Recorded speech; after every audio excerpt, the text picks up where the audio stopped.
this month's theme is covered by the blood, and our key verse is on Ephesians chapter 1, verse 7. In him we have redemption through his blood, the forgiveness of our trespasses, according to the riches of God's grace, or his grace in that version. The whole month of April po, we talked about what it means to be covered by the blood of Jesus. Not just an ordinary blood, but the powerful blood of Jesus. Amen? We've talked about the heart of the gospel. Blood of Jesus is the heart of the gospel. We've talked about Jesus' resurrection is the greatest comeback. Kasi totoo naman po, no, lahat ng sinasamba ng iba, hindi naman sila muling nabuhay. Only Jesus has risen again. Amen? And last Sunday po, Pastor Joel reminds us po na kung ano yung kayang gawin ng banal na dugo ng Panginoong Jesus sa ating mga buhay. Sabi po, dun sa shinare po sa atin ng ating pastor, the blood broke our chains.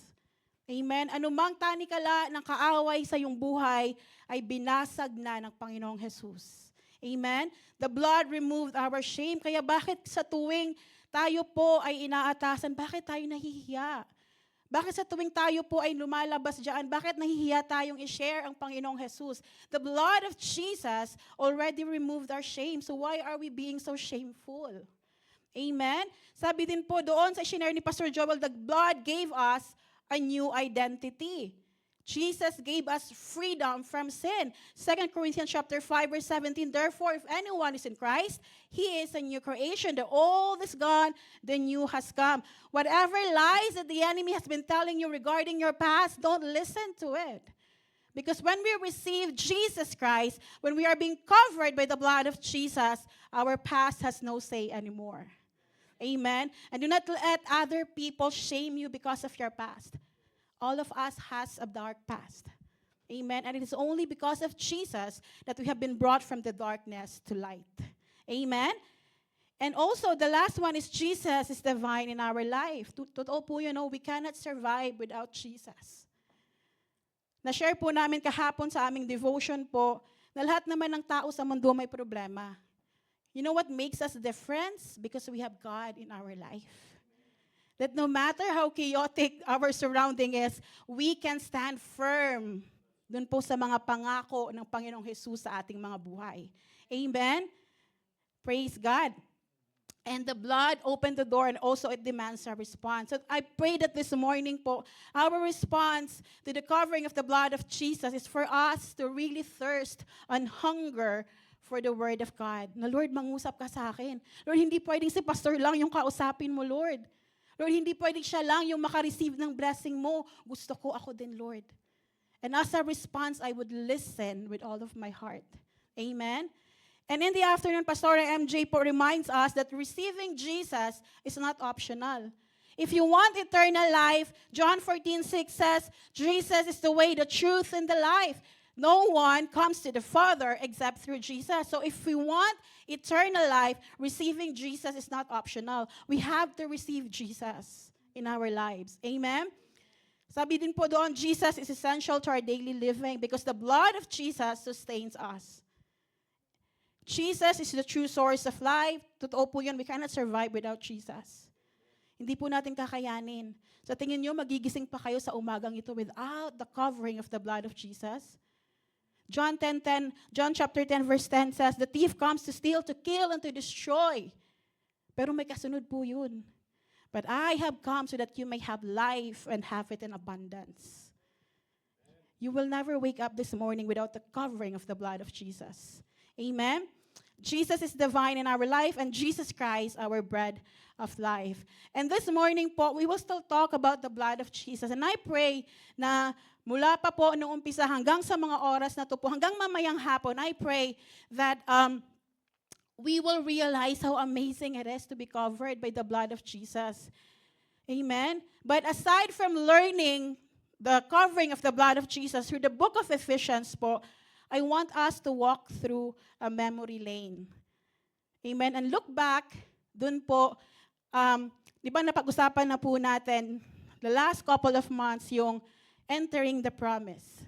And then being strong and courageous. I want us to look back to the life of the Israelites, the life of Moses, the life of Joshua, and relate it to the covering of the blood of Jesus. Amen? Naniniwala po ba tayo that our God is intentional? Amen? Naniniwala po ba tayo that everything that is written in the Bible has one same purpose? Isang purpose lang po kung bakit na isulat ang Biblia. And that is my redemption, that is your redemption. That is in order for us to be able, our relationship will be restored sa Panginoon. Amen? Kaya po naisulat ang Biblia. Before we start today po, I would like to invite everyone to please bow down your head and let us ask the Holy Spirit for guidance this morning. Hallelujah. We honor you. We worship you, Father. We glorify your name, Lord. Maraming salamat, Panginoon, sa napakagandang praise and worship, Lord God. Tunay nga, Panginoon, kanina pa lamang, Lord God, ikaw ay nangungusap na, Panginoon, sa aming mga puso, Lord God. Lord, today, Lord God, as we listen to your word, Panginoon, we pray that you will open our hearts, Lord God. You will open our spiritual ears, Panginoon. Marinig namin, Lord God, ng buong buo ang iyong mga salita, Panginoon. Lord, I pray, Lord God, na anumang distraction, Lord God, na pinaplano ng kaaway sa mga oras na to, Panginoon, Lord, tinatapakan namin sa pangalan ni Jesus. In Jesus' name, in Jesus' name. And I pray that your children, Lord God, will receive your word, Panginoon, sa kanilang mga puso, sa kanilang mga buhay, Panginoon. And I, as your servant, Lord God, patuloy niyo po akong ibaba sa pinakamababa, Panginoon. Hindi po ako ang makita, Lord God, bagkos makita, Panginoon, ang buhay mo, ang dugo mo sa aking buhay, Panginoon. Ang sa gayon, Lord God, every glory, Lord God, ay para sa iyo lamang mapunta, Panginoon. Salamat po, Jesus. Salamat sa umagang ito. Holy Spirit, guide us, teach us, rebuke us if necessary, and patuloy remind us, Lord God, that we are covered by your blood. This we pray in Jesus' name. Amen. Amen. Allow me to begin today po by a story. Alam niyo po na yung lugar po namin ay bahain talaga. Diba? Parang dahil bahain po yung lugar namin, sanay na kami. Gumagawa na kami ng bangka. Pag sira na yung ref ng kapitbahay, sure na yun, bangka na yun pag nagbaha. Kasi lumulutang yun, di ba? There are a lot of times na sinasabi lang ng government sa amin na, oh, ganito lang yung level ng typhoon, so you don't have to evacuate. Kung may second floor kayo, punta lang kayo sa second floor, make sure that your things are all good, okay na. But there are also times po na sinasabi nila, oh, dito tatama yung mata ng bagyo. So you have to evacuate kasi tataas yung tubig and may kasamang putik, kaya mahirap makalikas. And dahil nga po, nakasanayan na namin yung baha, iba sa amin, hindi na lumilikas. Kaya na to. Kaya na namin to. Baha lang yan. May bangka naman kami. But most often than not, yung mga hindi lumilikas, sila yung nangangailangan ng rescue at the end of the day. Why? Because they did not listen to the warning. Samantalang kami, na pumunta sa evacuation center, we feel safe. Not because we deserve to be there, not because mas matalino kami sa kanila, not because may mas malaking pabor kami kaysa sa kanila, but because we listen to the warning. Amen? Mula pa po, sa madaling salita, we trusted yung information na binigay sa amin. We trusted the covering for us dun sa evacuation center. Mula pa po umpisa, the Lord has been speaking to all of us and He has provided us with a very powerful covering to cover us from every attack of the enemy. Pero sometimes po, even if the warning is already there, nakikita mo na mapapahamak ka kapag ginawa mo, matigas pa rin ang puso natin. Matigas pa rin ang ulo natin. Amen? Even if nakikita na mismo ng ating mata kung ano yung maaring mangyari kapag ginawa natin yung mga bagay na taliwas sa kalooban ng Lord, ginagawa pa rin natin because it satisfies our flesh. Diba? I am a diabetic and salamat sa gamot, unti-unti na lalilesen yung cravings ko ng sweets. Pero minsan pa rin, yung Tim Hortons kasi, di ba may ice cup? Ang hirap. Kapag antok ka na, parang, whew! Ayoko ng regular ice cup. Gusto ko yung may chocolate talaga, mocha ice cup. O di ba, edi yung sugar ko, woo! Gumaganon. Even though I know that it will hurt my blood sugar, tataas yung blood sugar ko, isang kape lang, Lord, Isa lang, Lord. Pero hindi talaga, especially kapag sa trabaho, kailangan mang caffeine. Nakakarami ako ng kape. Amen. Kaya pagdating ng bahay, pag sinecheck ko yung blood sugar ko, kailangan ko uminom ng gamot at kumain ng okra para mapababa. No? So, madalas po, ang yabang natin sa harapan ng Lord. Kahit nalulunod na tayo, no, sa kasalanan, kahit na nandun na, hindi ka na makahinga, sinasabi mo pa rin, kaya ko to, kahit wala ang Panginoon. No? Ang hirap para sa atin na humingi ng tulong sa Lord. Not unless po talagang broken tayo sa harapan ng Lord. That is when we cry out to God na, Lord, hindi ko na kaya. Tignan mo, Lord, konti na lang. Hindi na ako makakaahon pa dito. But you know what? The good thing about the Lord is, every time we come to Him, every time na bumabalik tayo sa Lord, hindi niya sinusumbat yung ginawa natin. Hindi niya sinasabi, sinabi ko sa'yo, di ba, na kapag uminom ka niyan, tataas yung blood sugar mo. O di ba sinabi ko sa'yo, na kapag umalis ka sa presensya ko, mapapahama ka. No. The Lord just welcome us back. No questions at all. Kaya marami sa ating mga Kristiyano inaabuso yung kabutihan ng Lord.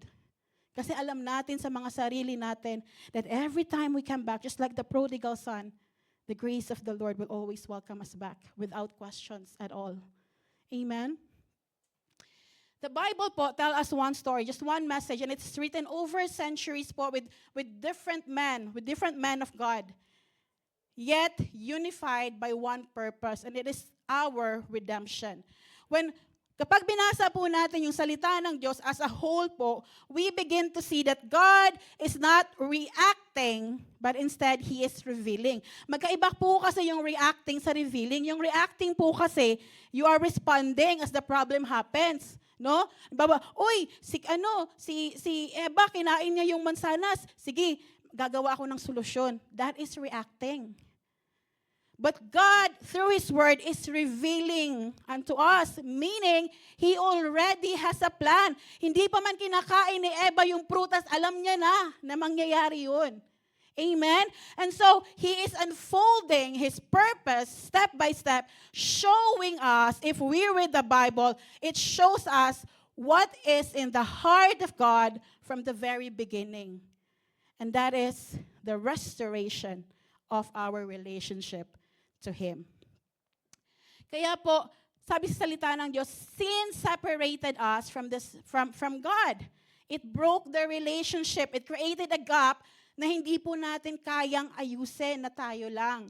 So God, in His grace and in His mercy and in His love to us, He began to unfold His plan.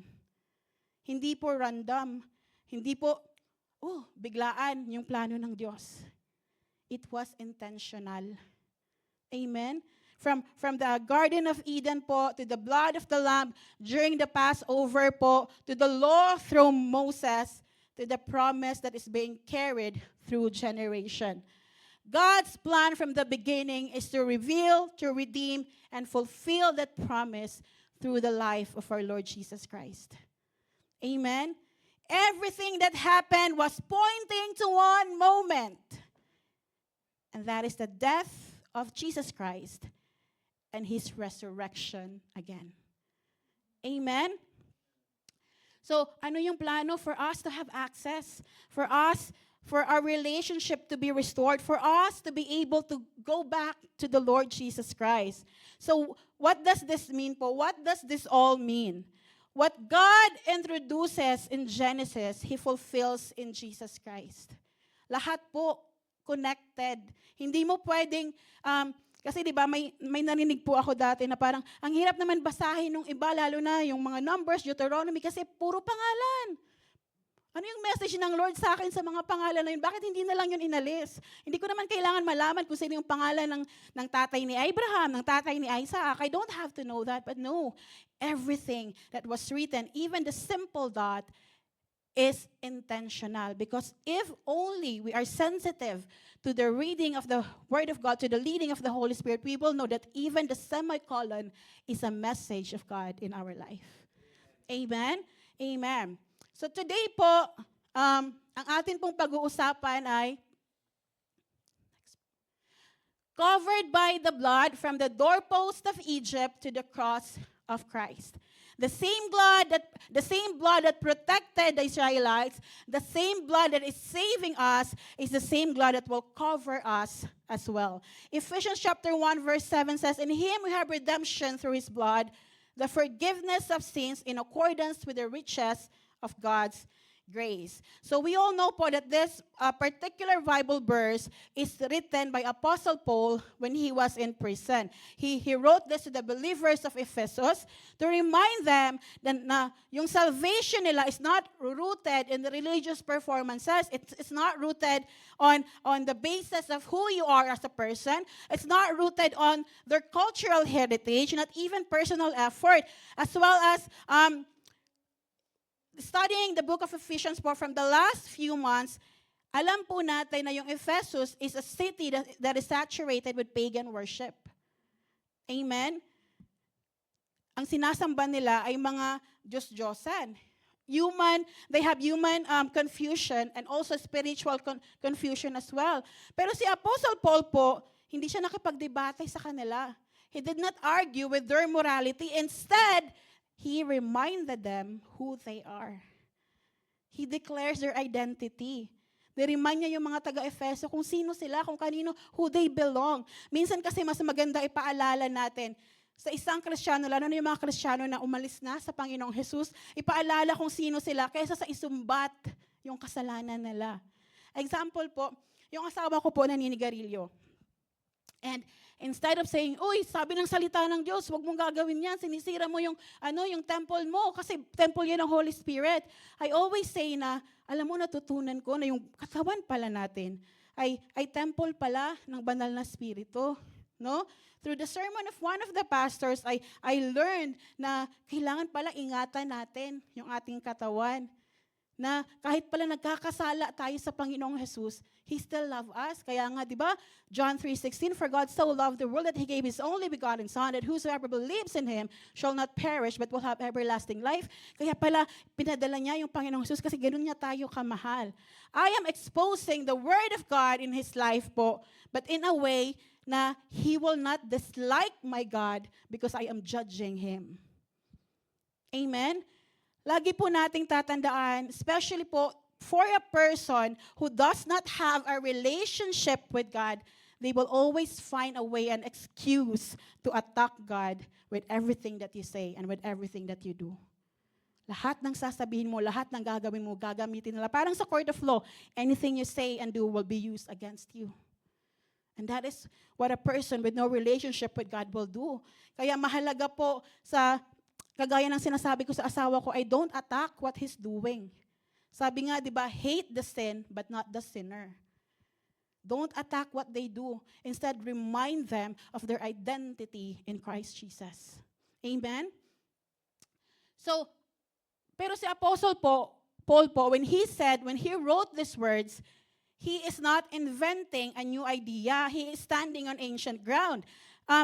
Let's go back to the book of Exodus. Hundreds of years ago, before the book of Ephesians po, God speak to a nation that is enslaved in Egypt. Napag-aralan na po natin to nung pinag-aralan natin yung buhay ni Joshua, when sa entering the promise, yung be strong and courageous. In Exodus chapter 12 po, judgment was about to pass through Egypt. Lahat ng anak na panganay, even sa mga animals po, mamamatay. Because the judgment of God will pass through. And it was not selective. Hindi sinabi ng Panginoon na dahil Israelita ka, exempted ka sa judgment. No, everyone will experience the judgment. The judgment will pass through the whole Egypt. No. So, death would touch every household.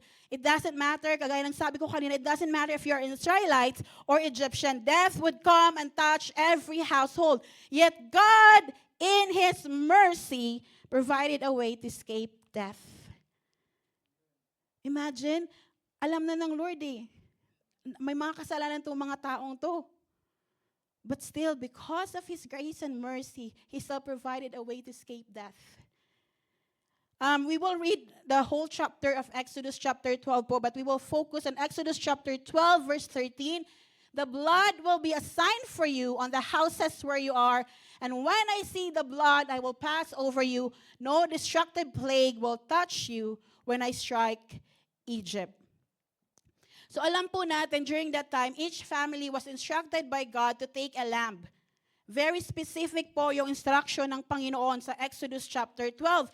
In fact, kung babasahin po natin yung chapter 1 hanggang po sa chapter 13, nakalagay po doon kung anong klaseng lamb kung yung papatayin without blemish. Kill it and apply the blood to the wooden doorpost and lintel of their home. So, God did not say po dun sa salita niya na, if I see Christians in that house, or if I say that you are being fearful in that house, or if I say na, kapag naglilingkod may pastor sa bahay niyo, I will pass through you. No, the only way so that the judgment will pass over each and everyone's house is the blood. Amen? And the blood of a lamb without blemish. Ibig sabihin, perfect. Amen?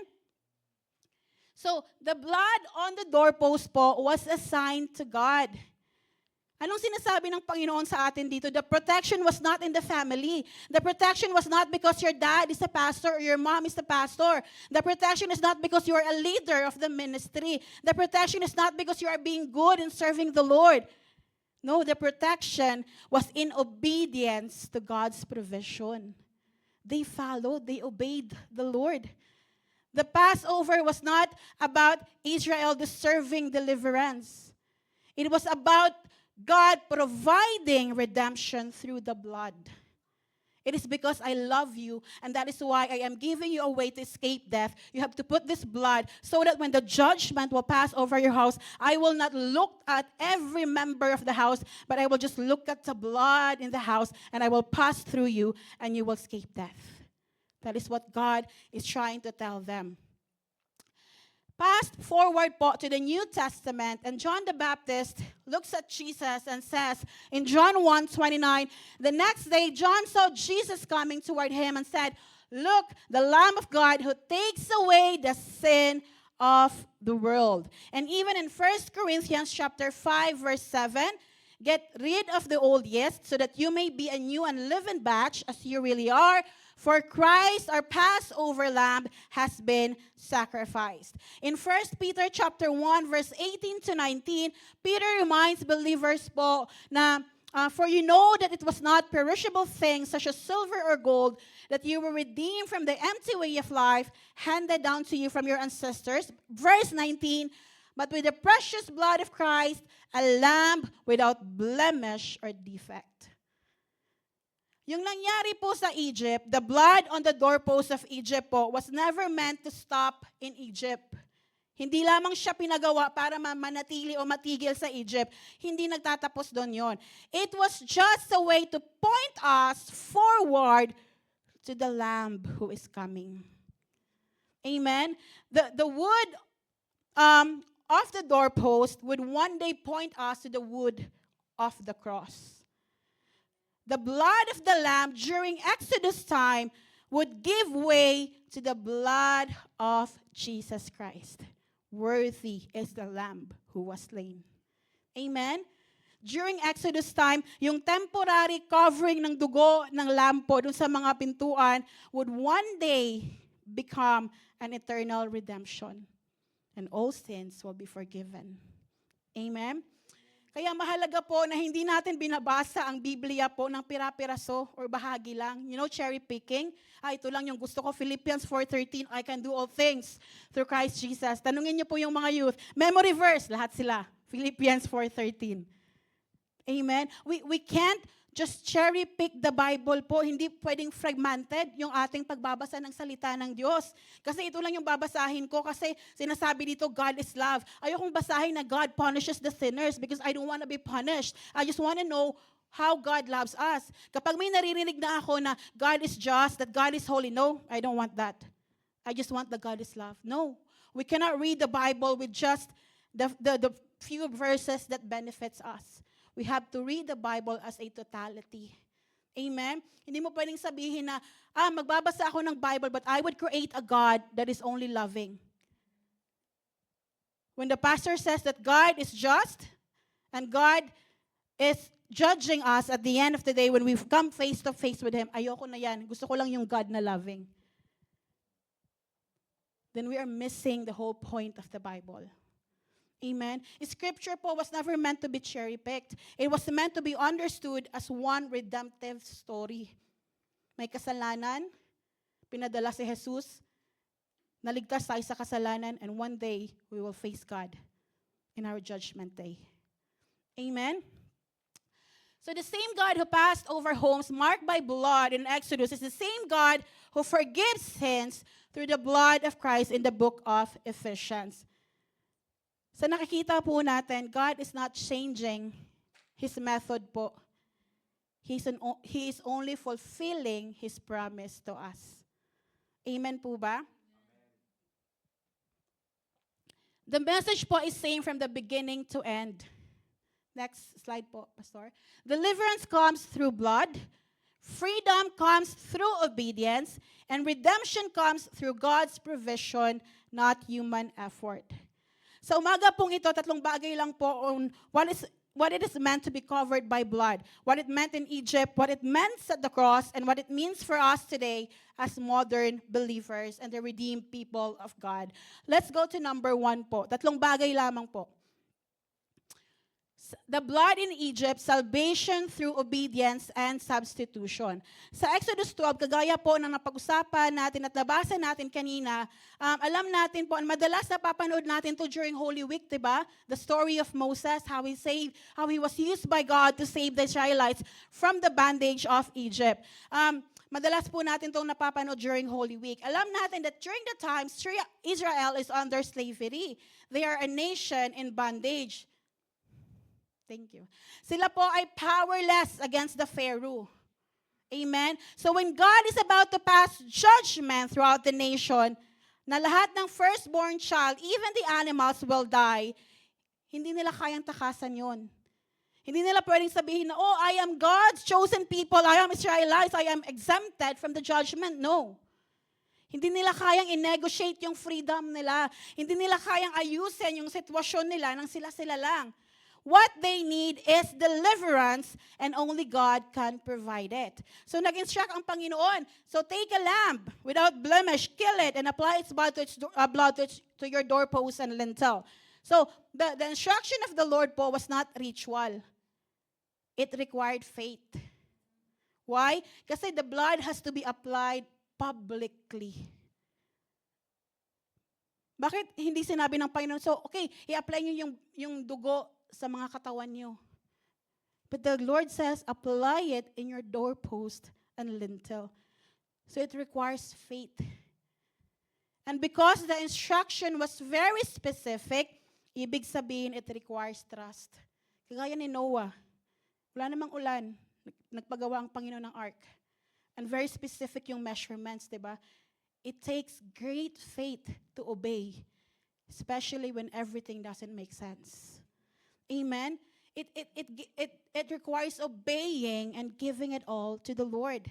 Kasi even if you have killed a lamb, pero kung hindi mo in-apply yung dugo dun sa labas ng pintuan nyo, di ka pa rin maliligtas. Amen? It would still not save you. And here is the key truth po. God did not say that judgment would avoid Israel. He said it would pass through Egypt. You know what's the difference? The blood.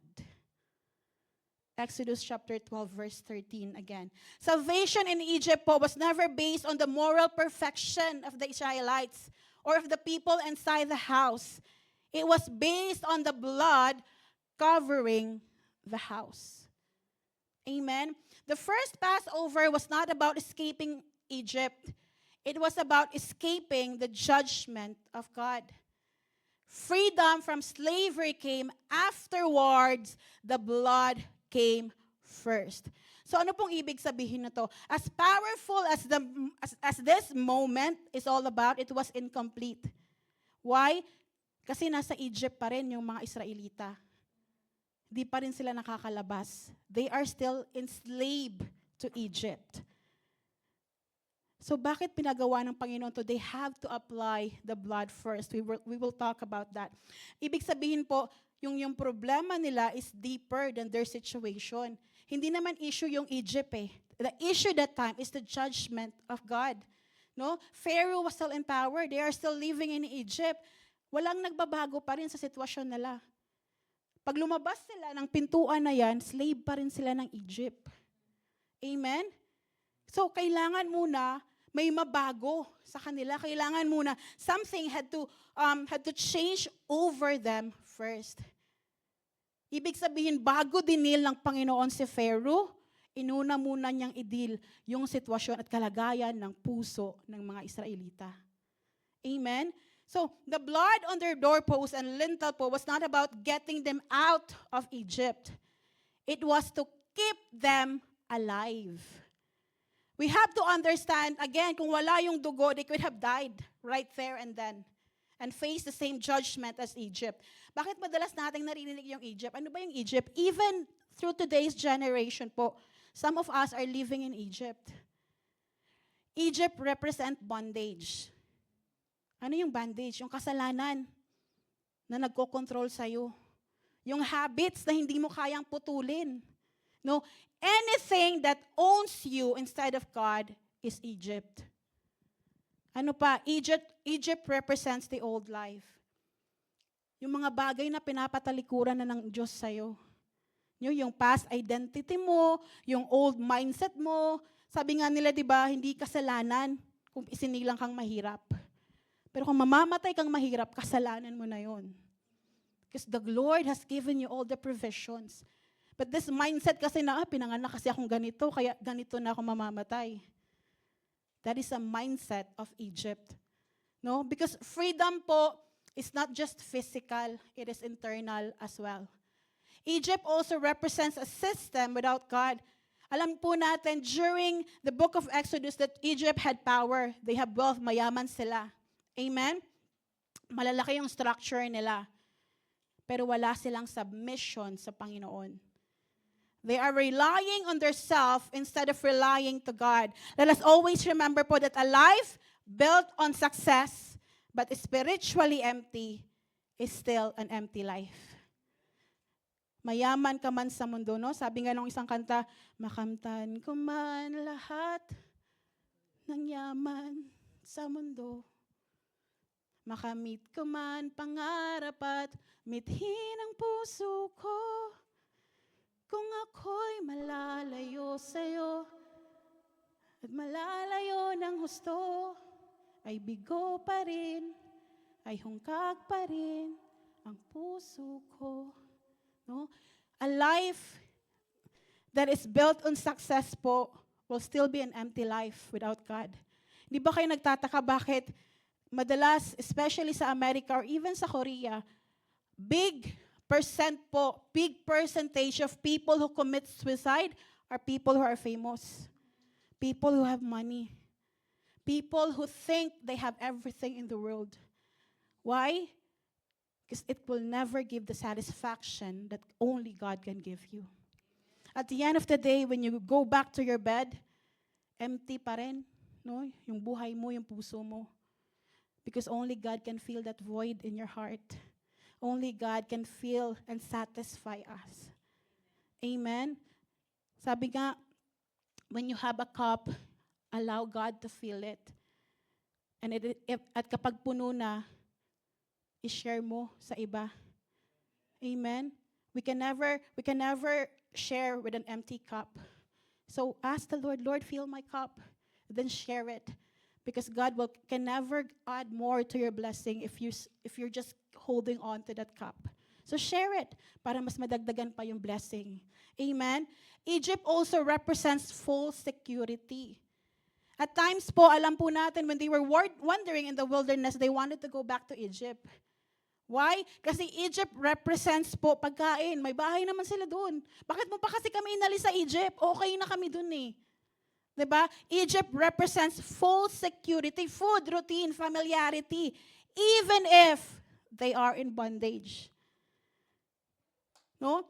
Sa buhay po natin, Egypt can be something that is making us comfortable Okay na ako dito, komportable na ako.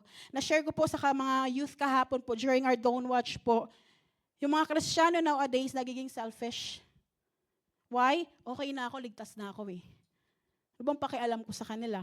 Basta ako, ligtas na ako, may salvation na ako. We are holding on to that comfortability. Naligtas na tayo, kaya hindi na natin sinishare ang Panginoon sa ibang tao. But our greatest commission is to go and make disciples of all nations, baptizing them in the name of the Father, the Son, and the Holy Spirit. Teaching them, di ba? Yun ang sinasabi ng Panginoon sa atin. And the promise of God is, lo and behold, I will be with you even to the end of age. Matthew. Amen? So, Egypt is not just a physical place. Egypt is what keeping you bondage. Egypt is what have you. God did not just want to take Israel out of Egypt. Anong gustong gawin ng Panginoon?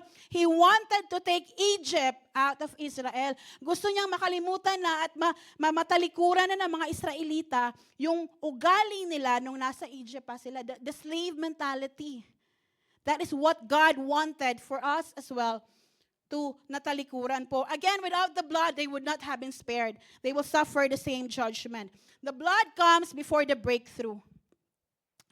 The covering comes before the calling, and forgiveness comes before the freedom po. Egypt represents the life we are enslaved to, but before God sets us free from what holds us, He covers us first from what may condemn us. Ang Egypt po ay sumisimbolo sa buhay na tayo ay alipin. Pero bago tayo palayain ng Diyos mula sa kung anumang kumakapit sa atin, mula sa tanikala ng kaaway, tinatakpan niya muna tayo ng kanyang dugo mula sa kung anumang pwedeng humatol sa atin. Dahil kung aalisin lang ng Diyos yung bandage po, kung aalisin niya lang yung pagiging slave mentality natin, at hindi niya haharapin yung hatol sa atin, mananatili pa rin tayong talo. Why? Kasi kung aalisin lang yan, kinabukasan babalik ka dyan. No? So ang Panginoon po ay hindi nag-umpisa sa paglabas sa atin sa Egypt. Nagsimula siya sa pagliligtas sa atin. Hindi niya inuna yung pagbabago ng sitwasyon natin, inuna niya yung kalagayan ng puso natin sa Kanya. And that is why sinabi niya na lagyan ng dugo. And still they were in Egypt. The blood came first. Ibig sabihin, yung kalayaan na tinatamasa mo ngayon po ay hindi nakabase sa lakas mo, kundi po sa sapat na kapangyarihan ng Diyos sa buhay mo. And I want to make this clear po. When the blood speaks, judgment passes. Kapag naipahid ang dugo, wala nang karapatan ng kamatayan. Kapag tinakpan ka na ng dugo ng Panginoong Jesus, what was once condemned you can no longer define you. Amen? So yes, God will take us out from the Egypt in our life. Puputulin niya yung gapos sa buhay natin, pero wag po natin kalilimutan. Bago kanya ilabas sa Egypt, inalis ka muna niya sa ilalim ng hatol. Judgment is not on you anymore. Amen? At yan ang dahilan po why the blood of Jesus is not just part of a story or part of a documentation or something that we watch every Holy Week. It is the reason why we are still alive today. Amen? Pangalawa po, the blood at the cross. Redemption through Christ, finished work. Fast forward po from Egypt to Calvary, when Apostle Paul declares in Ephesians chapter 1 verse 7 that in Him we have redemption through His blood, He is unveiling the fulfillment of everything the Passover pointed toward. So, si Jesus po, he doesn't just arrive accidentally. Hindi niya sinabi na, kailangan ko na silang iligtas. No, God was very intentional. He arrives intentionally as the greater lamb. Kagaya po ng Passover po ng lamb po, si Jesus po ay without blemish. Nabuhay siya bilang tao pero wala siyang kasalanan. Amen? His blood was shed. His blood was associated with wood, kagaya po ng Passover lamb. His death brought deliverance from judgment. But hindi po kagaya ng mga lambs ng Egypt po. The blood of the lambs could only protect them for a night. but it could not remove sin forever. Amen?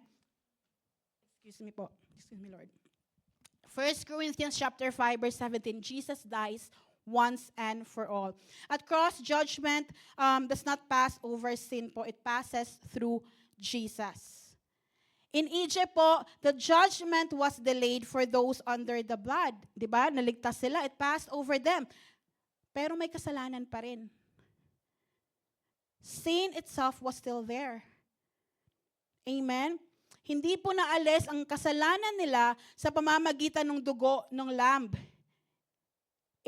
The judgment has just passed over them.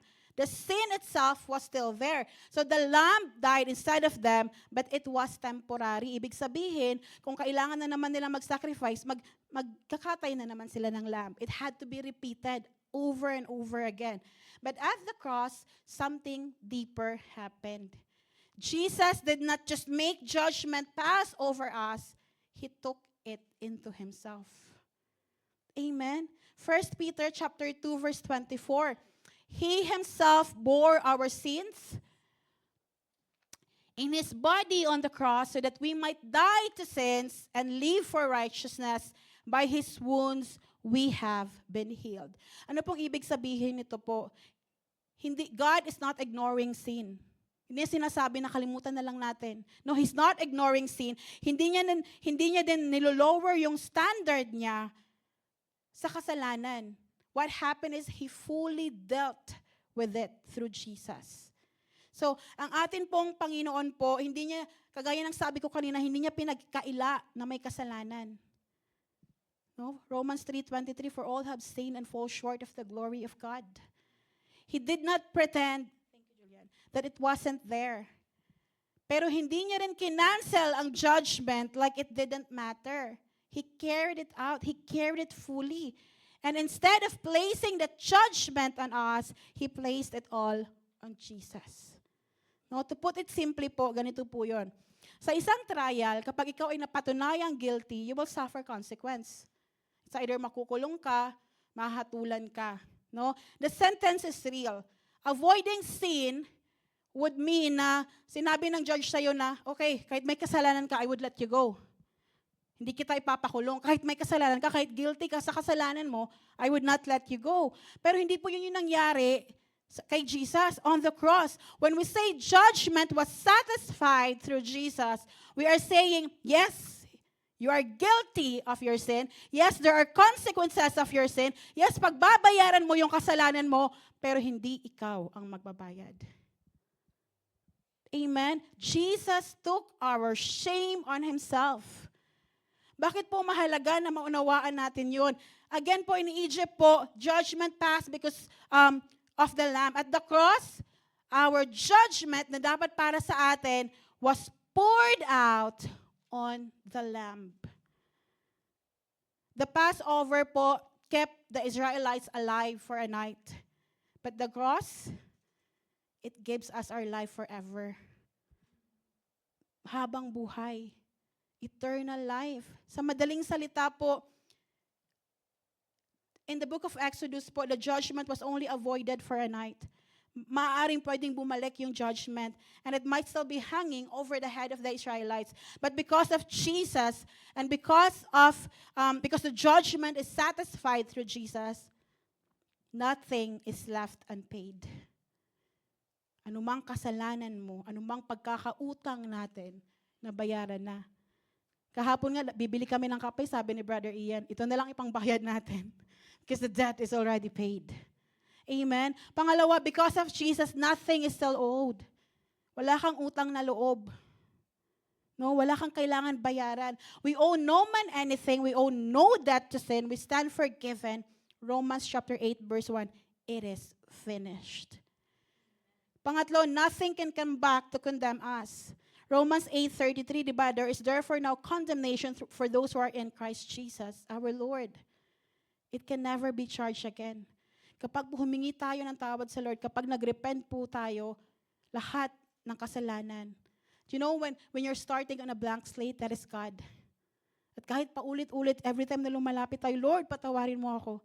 Hindi siya kagaya ng tao na ipapaalala niya pa yung nangyari. Oh, naalala mo, nung May 1, ng alas 11 ng gabi, ginising kita kasi gutom ako. 'Di ba? Hindi ka gumising, may kasalanan ka. No, the Lord is not like that. When we come to Him and ask for forgiveness, everything that happened from yesterday until that very moment that you ask for forgiveness is clean, forgiven.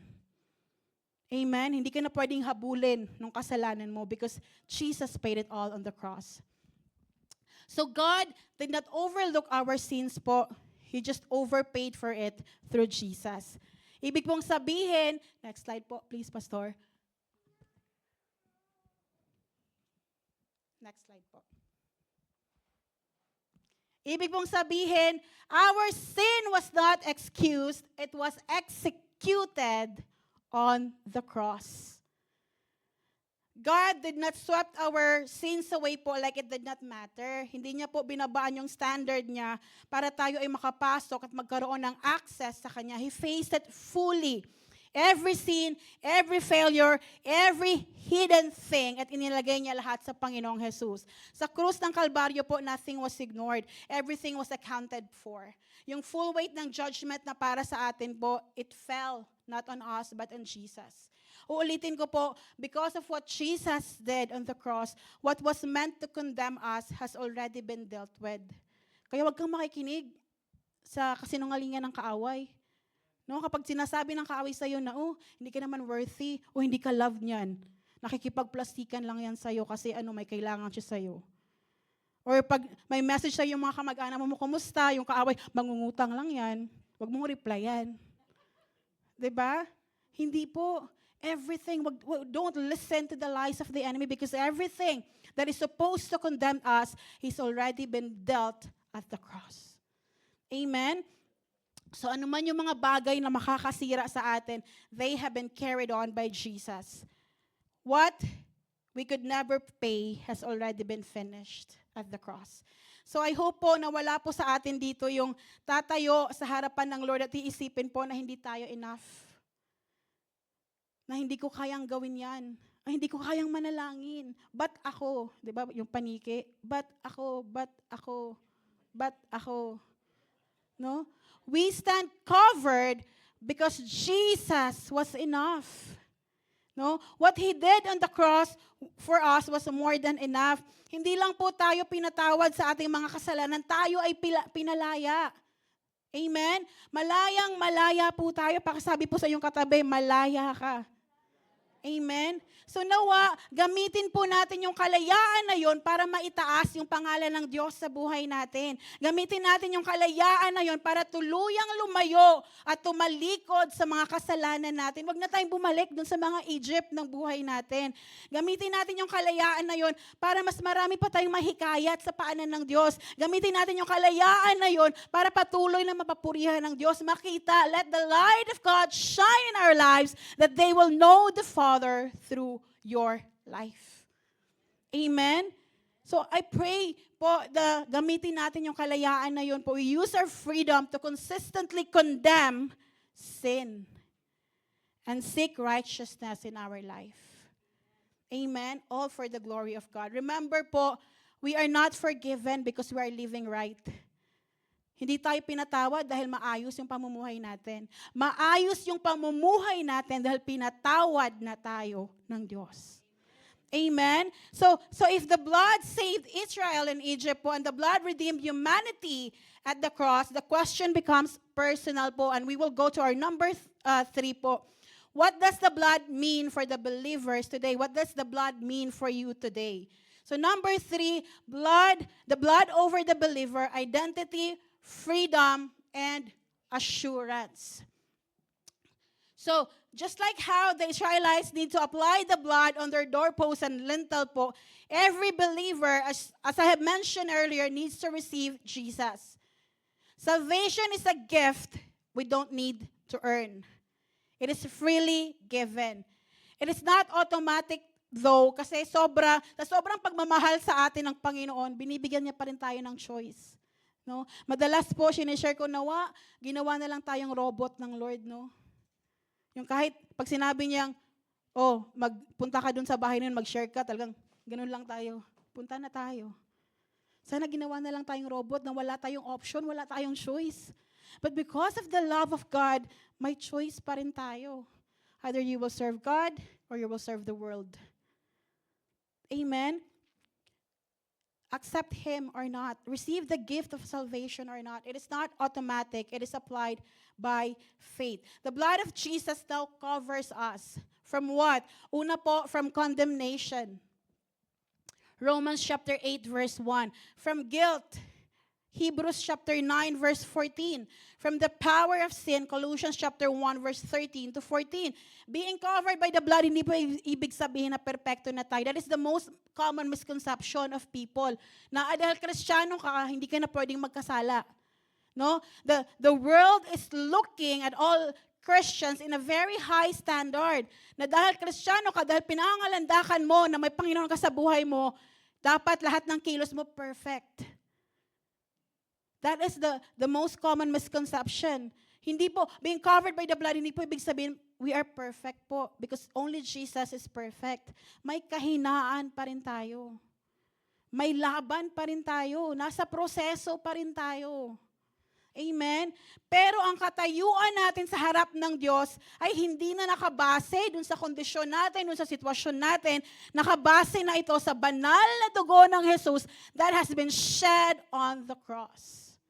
Amen? It means po na yes, we still grow, yes, we still struggle, yes, we still face battles, but we no longer fight from a place of condemnation. We fight from a place of acceptance. We no longer fight to get victory. We fight from victory. Amen? And this is true. No, the enemy will remind you of your past. The enemy will remind you of your mistakes. The enemy will remind you of your failures and your shortcomings. But God sees the blood of Jesus in your life. And when God sees the blood of Jesus, He does not look to us based on our past. He looks at us based on what Jesus has done on the cross. Amen? Romans chapter 8 verse 33. Ano pong sabi doon? Who will bring any charge against those whom God has chosen? It is God who justifies. So yes, accusations may come in your life. Pag-uusapan ka, pagmamaritisan ka ng iba. But it is very important that when you hear those lies, you stand up to the authority that God has given you. Whatever they say, it doesn't matter. What matters is, Lord, ano yung tingin mo sa akin ngayon? Amen? Because the enemy will do that. He will remind you of all your sins. Especially kapag bago kang Christian. And that is why a lot of Christians, kapag una nilang tinanggap ang Panginoong Jesus, nawawala agad. Because the enemy will not allow you to enter the kingdom of God. And so lahat ng kaya niyang gawin, gagawin niya. But it is very important that we exercise and we echo the authority of God in our life. Amen? Judgment will exist. It will exist. But it no longer belongs to us. Because it has already been carried, already been satisfied, and already been finished at the cross. Amen? Ang banal na dugo ng Panginoong Jesus po, it does not make us perfect overnight. But it reminds us to whom we belong. Amen? And when we learn to understand to whom we belong, we learn to walk in this life completely different. Kasi we are no longer trying to be free. When we accept the Lord Jesus Christ, we know that we are free. Amen? So, as we close today po, let us return once more to the journey of God's people. Napag-aralan po natin yung buhay ni Moses, yung buhay ni Joshua po. You know, one thing that God made me realize and understand, Moses was not allowed into the promised land because he symbolizes the law. Diba? Ibinigay sa kanya yung 10 Commandments. But only salvation can bring you into the promise. Anong ibig sabihin po? Only Jesus Christ, not the law, can bring you into the promise. It was not because Moses lacked faith or love for God. It was again because Moses represents the law. And the law, though holy and good because it comes from God, it can only bring us so far. The law will expose your sin. The law will guide your behavior. The law can show us kung saan tayo nagkamali at nagkasala, where we fall short in God. But the law cannot bring us into the promise. Instead, God appointed who? Sino yung nakapasok sa promised land? Who lead the Israelites? Joshua. Right? God appointed Joshua to lead the people into the promised land. And that detail is not accidental. Napag-aralan po natin to. Joshua's name in Hebrew is Yehoshua, which means the Lord saves. It is the same name later given to Jesus, Yeshua. Amen? The law can lead us out of Egypt, but only salvation can bring us into the promised. Israel crossed the Red Sea under Moses, but they crossed the Canaan under Joshua. They were delivered from slavery by obedience, but they inherited the promise by salvation. Amen? And ito po, kaya sabi ko, it all connects po, everything that we have heard today. At the Passover po, the blood of the Lamb saved Israel from judgment. At the cross, the blood of Jesus redeemed humanity from sin. And today po, the blood still reminds us that we do not stand before God because of our performance, but because of His provision, Jesus Christ. Marami pong mga Kristiyano sa panahon po ngayon, namumuhay sila na, malaya ako. We are redeemed people. But you are still trying to earn entry into the promised land. No? We trust in rules, we trust in consistency, we trust in effort, we trust in good intentions, as if the law could get you into the promised land. But church, we are no longer carried by discipline alone. We are covered by the blood. And like Moses po, the law can show us the land. Yeah, that is the land, that is the promise. But only Jesus can take us inside the promised land. And just as God looked at the doorpost in Egypt po, today He's looking at our heart. He does not ask po how perfect your heart have been. He asked, are you covered by the blood of Jesus? Amen. So let this be our confidence today po. We are not saved by works but by blood. We do not walk in fear but forgiveness. And we do not live po striving in redemption. We live from redemption. So from the doorpost of Egypt po, to the cross of Christ, to the life of every believer today, God's message has been unwavering po and intentional. When He sees the blood in your life, He brings His people through. He will make it through. Makakapasok tayo sa langit because of the blood of Jesus. But I pray na hindi natin gamitin na excuse yung banal na dugo ng Panginoon para patuloy na magkasala. Amen? Because even though the blood will see us through the eternal life, God is still a holy God. And holiness and righteousness, sin, holiness and righteousness cannot be together. Amen? If you are not wandering po without hope, if you are not standing outside the promise of God, if you are in Christ, you are covered by the blood of Jesus. And the same Lord who saved the Israelites before, who's the same God who performs a lot of miracles before, the same God who answers prayers before, is the same God who will save you. And He will finish what He began in you. Amen? I would like to invite the worship team. And as we sing this song po, I want to speak to every heart in this room. Marahil po, marami po sa atin sa mga oras na to na kagaya po ng mga Israelita po, narinig na natin yung instruction ng Panginoon, pero hindi pa rin natin ma-apply yung banal na dugo ng Panginoong Jesus sa ating mga buhay. Alam natin, we have knowledge about God po, pero hindi naman talaga natin pinagkatiwalaan ng Panginoon na ayusin yung buhay natin, ayusin yung puso natin. We have never fully trusted what Christ has done for us. No? Marahil, we may begun our journey, pero hindi pa rin natin nahahanap yung ating mga sarili, yung purpose ng Panginoon sa buhay natin, marami pa rin tayong guilt na dinadala sa ating mga puso. Or marahil, we are still trying to earn what was already paid for by Jesus Christ. Today po, God is not asking for your perfection. Only one thing, your surrender, your heart.